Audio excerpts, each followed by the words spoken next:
कर्जत तालुक्यातील बोरगाव गावच्या बाहेर असलेल्या पोसरी नदी तीरावर असलेल्या पांडवकालीन शिवमंदिरामध्ये महाशिवरात्री उत्सवानिमित्त भाविकांनी मोठी गर्दी केली होती. हे मंदिर देवराई पंचनागेश्वर शिवमंदिर म्हणून या नावाने ओळखले जाते.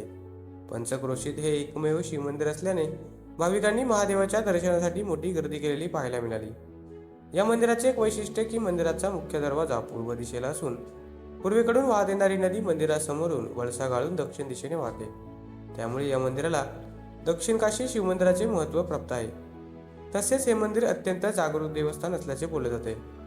दरवर्षीप्रमाणे यावर्षीही महाशिवरात्री उत्सव मोठ्या दिमाखात साजरा करण्यात आला. महाशिवरात्रीच्या दिवशी पहाटे रुद्राभिषेक, होमवन अशी पूजाविधी करत संध्याकाळी हरिपाठ व भजन असे धार्मिक कार्यक्रम करून भक्तिमय वातावरणात महाशिवरात्री उत्सव साजरा करण्यात आला. मंदिरामध्ये सकाळीपासून भाविकांनी मोठी गर्दी केली होती. सुमारे 2000हून अधिक भाविकांनी दर्शन घेतले. दरम्यान संध्याकाळी दर्शनासाठी येणाऱ्या भाविकांसाठी महाप्रसादाचे आयोजन करण्यात आले होते.